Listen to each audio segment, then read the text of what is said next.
Hey guys, this is Dr. K. So this lecture is going to be over nursing licensure and certification.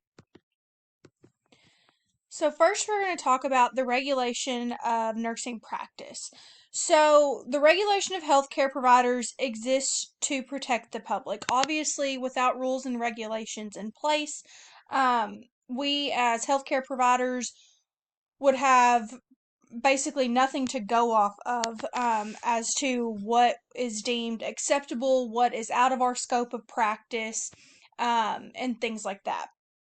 So, nursing practice is governed by state and territorial nurse practice acts and regulatory procedures. So, in Arkansas, we have the Arkansas Nurse Practice Act, and every Nurse Practice Act is going to vary by state.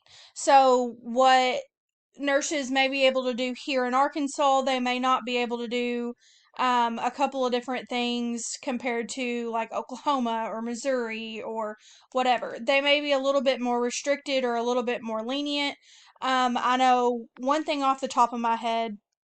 I was an LPN prior to becoming an RN, and in Arkansas, LPNs are able to give IV push narcotics like morphine and stuff like that. But in Missouri, they are not. So that's like one of the big differences that I can think of off the top of my head.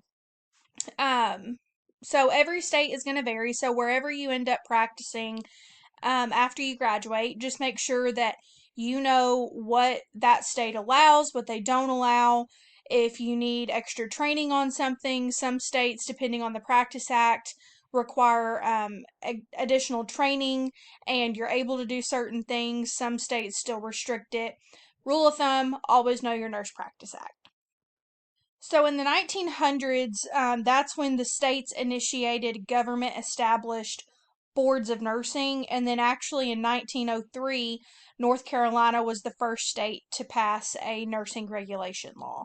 So this has been around for a while, probably not as long as you'd think, but it still has been around for a hot second. So there are guiding principles that provide the foundation for nursing regulation. So those guiding principles are going to be things like protection of the public, competence of all practitioners, they're regulated by their boards of nursing, due process and ethical decision making, shared accountability, strategic collaboration, evidence based regulation, response to marketplace, and globalization of nursing. So, those are all the guiding principles that provide the foundation for nursing regulation, according to the NCSBN. And the NCSBN is the National Council of State Boards of Nursing. Okay, so I kind of mentioned a state board of nursing. It's a state specific licensing or regulatory body, and they set standards of care for safe nursing. So we have the Arkansas State Board of Nursing, and that is who issues your nursing license and who you have to renew through, do your continuing education. If you're ever found to be in a malpractice of some sort or something along those lines, they're the ones who all of that gets reported to. So a license basically grants you permission to engage in an activity. A professional license allows you to engage in a specific activity for compensation. So your nursing license is what they are going to not govern, I'm sorry, is what they are going to issue and, yeah, I guess govern to a degree, and say what you can and cannot do. So every board of nursing in each state is unique. Along with its authority and decision making powers, every state board is going to vary to some degree. But each board decides the scope of practice for nurses within that state's jurisdiction. They issue licenses to qualified nurses within the state. They approve operations of nursing education programs. They investigate complaints against licensed practitioners, and then they hold disciplinary hearings and can also suspend or revoke licensure if necessary. I will say, once you get out of school and you get your license and everything, State Board has a magazine that they send out. I think it's quarterly. And in that, at the very back, is a whole list of every single person in the state of Arkansas who holds a nursing license, whether that's a PN, a practical nursing, so like an LPN, an RN, or even an APRN license. They are still governed by the State Board of Nursing. So if you're in some kind of like legal trouble and your license has been suspended, revoked, anything along those lines, that gets published. So just be aware. Just always make sure you're dotting your I's and crossing your T's, and stay out of trouble. I'm not saying that anybody would get into trouble, but they do publish those, and that is public knowledge. So okay. So, nurse practice acts, I kind of somewhat hit on this. So, nursing practice is super, super carefully defined within our profession's scope of practice through our practice acts and through our states and territories. So, basically, the practice acts set or define the statutes for states or territories. They define the legal limits for the practice of nursing, and then they identify the requirements for licensure. So, a lot of states post the most current version of their nurse practice acts on the internet.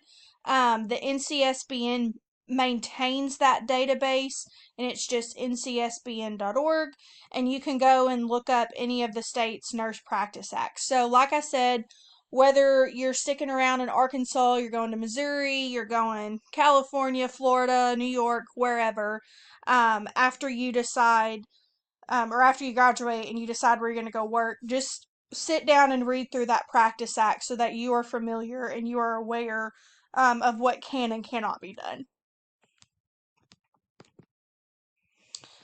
Okay, so all nurses, we all have a duty, several duties actually, to understand our state practice act, keep up with ongoing changes, follow our employer's practice and policies and guidelines, um, and then understand the concept of delegation. So the 5 rights. So basically, I know that you guys probably all know this, and a lot of this is probably a bit of a review from your essentials course to a degree. But it is good to keep this as a refresh, just so that you maintain and understand the importance of it all. So don't forget 5 rights of delegation, right task, under the right circumstances, to the right person, with right directions and communication, and then under the right supervision and evaluation. So make sure, I know when I took my NCLEX, I had a ton of questions on delegation, because certain things cannot be delegated. So make sure that whenever you are delegating things in practice, whether that be to a tech, to an LPN, to another RN, just make sure it's things that you can, in fact, delegate. Things like the nursing process should never be delegated because you are that primary nurse. Not saying that another RN can't help you with those things, but an LPN for sure should never be the one assessing your patient and documenting that. They can go and assist you and report back findings based on what you have given them parameters for. But things like the nursing process should never be delegated. Okay, so nursing licensure, like I said, it's a form of credentialing um, or regulatory method. It addresses both qualification and disciplinary activities. Each state's or territory's boards of nursing grant that licensure within that jurisdiction. So, the process by which a state or governmental agency grants permission to an individual to engage in a given profession for compensation is going to be licensure. Requirements for licensure define what is necessary essentially for individuals to be able to practice the profession of nursing and nursing safety, and it just ensures that each person meets those minimal requirements. So, a quick little history of nursing licensure. So, like I said previously, in 1903, North Carolina was the first to enact the Nurse Practice Act. In 1923, all states enacted Nurse Practice Acts. So it's been around for a little over 100 years. 1955, the ANA model definition of nursing came out. And then in 1982, the National Council licensure examination for registered nurses was made a thing. So that's your NCLEX. So your test you get to take after you graduate that gives you the ability to get your license. So I kind of hit on all of that. Requirements for nursing licensure. So you've got to take and pass your NCLEX. You've got to graduate from an accredited school of nursing, and then be able to meet the competencies, which is what NCLEX tests you for entry level safety as a new nurse. Okay. So the Nurse Licensure Compact, so the NLC. So this is what we call a compact license. So it's a form of interstate compact specific to nursing licensure that provides an agreement between two or more states for the purpose of recognizing nurse licensure between and among a group of participating states. So essentially, whenever you hear someone say, "Oh, I'm from a compact state," which Arkansas is a compact state, and I believe every other state that surrounds Arkansas is a compact state. I know states like California, New York, maybe Pennsylvania, Michigan, they are not compact states. So, compact states meaning I can move to Tennessee or Missouri and I have an Arkansas nursing license. Since we are all a part of that compact nursing license, my license will transfer. I just have to transfer to that state board of nursing. So if I move from Arkansas, I have to transfer my license from the Arkansas State Board of Nursing to the Missouri or the Tennessee or the Texas, whatever state that I'm moving to that has that state board or whatever. So I know travel nursing is a big thing. Personally, I have never been a travel nurse, and I'm sure that there are certain things that you have to go through if you're going to be working in a different state. I know certain states like California, specifically, you have to have a temp license or some kind of like, it's not a full blown license, but you have to like apply for it and they have to grant it to you, and it's a really long process and can take several months sometimes. So that's basically just what this is talking about. I think I covered everything on that. Okay. So certification. Certification is different than licensure. So it's a form of credentialing and it basically demonstrates the attainment of increased knowledge. So you can have individual certifications, you can have organizational certifications. Individual certifications are going to be things like if you go and work in a special unit like ICU, you can get your CCRN, which is your critical care registered nurse. That is a certification that basically states you have worked so many amount of hours as a nurse in a critical care unit doing direct patient care, and you have taken the CCRN exam. Emergency has it as well. It's the CEN, the Certified Emergency Nurse. And even for us nurse educators, we have the CNE, Certified Nurse Educator. So all of those, you have to take an additional exam. It's just like if a surgeon, like an MD or a DO, wants to go and get board certified in their specialty. They have to go after they finish residency and their fellowship and take that certification exam to become a board certified plastic surgeon, orthopedic surgeon, whatever. So that's basically what this is saying. So certification is becoming basically the new standard measure of excellence in nursing care. Um, some hospitals will reimburse you for certifications, especially like your magnet type hospitals, after you pass your certification exam. I know for us as educators, I think A State, the School of Nursing, pays for one. So whether that be our CNE, like our Certified Nurse Educator, some of us have certain things like our CCRN, from when we were in practice, and the school helps pay that when it comes up for renewal, as long as we meet all the requirements. Organizational certifications, so that's going to be like your accreditations. Those are going to be things like your magnet status hospitals. That's the big one that I can think of. Or if the organization is certified in like a surgical, I know like 4 West on at NEA has like their surgical certification, and at St. Bernard's on 2 Main, they are certified through like the orthopedic organization because they're the orthopedic floor. So they have to meet and do certain things to be able to maintain and continue that certification. Okay, so big differences with certification, it's granting of credentials and it implies only specialized skills or knowledge or a knowledge set that is associated with a specific professional status. So, kind of like I said, with certifications, like you can go and get your critical care certification, your surgical certification, your emergency certification, PEDS.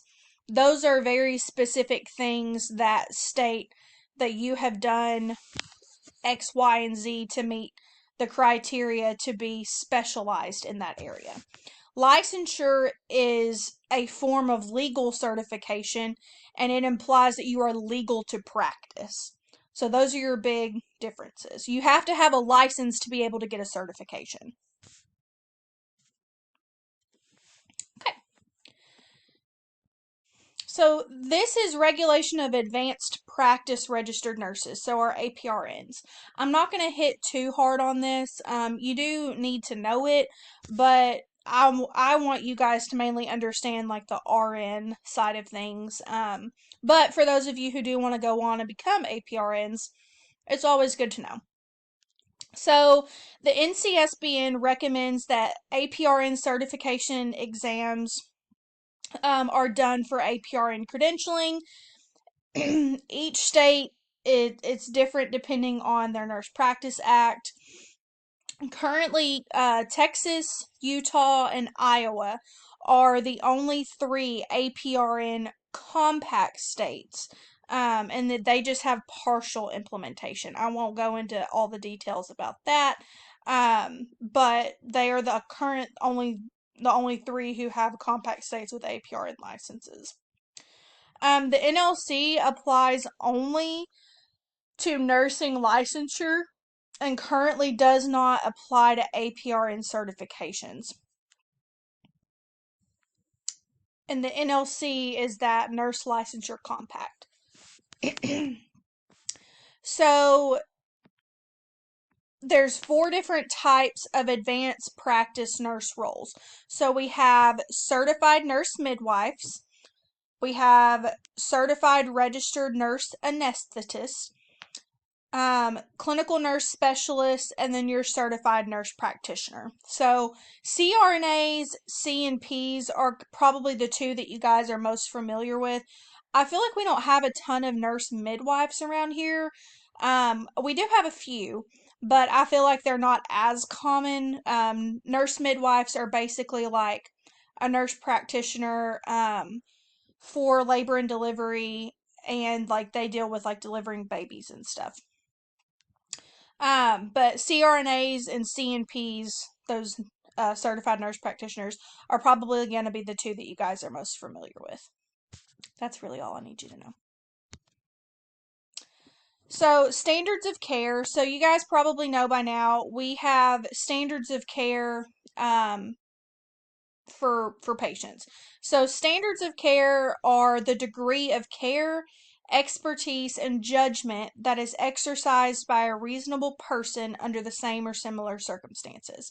It's a legal concept that everybody should understand, all nurses. It's a standard or measure of behavior. Basically, it's saying what's acceptable and reasonable practice. So obviously, you're not going to get a patient and then not ever go check on them or go check on them once in your shift. Like that's not a normal standard of care. Things like that. It's what is reasonable and what would a prudent nurse do or not do, essentially. So, failure to adhere to these standards of care could ultimately endanger health, safety, and the welfare of the public. And it'll lead to malpractice lawsuits and actions. So, scopes and standards of the nursing practice. The ANA states that the public has a right to expect RNs to demonstrate professional competence throughout their careers. And they provide and outline the expectations of the professional role for RNs, including scope of practice, standards of professional practice, and the related competencies. And then your official resources for determining standards of care are going to include state statutes and administrative codes, your nurse practice acts, the American Nurses Association, the Joint Commission, also known as JCO, state and federal case laws, hospital policies, and then any specialty nurse organizations that your hospital utilizes or is accredited through and all that. So, this lecture is a little bit short and sweet. It's only 14 slides. There are, I think, some additional things posted for you guys. Check those out. And if you have any questions, just let me know. Thanks.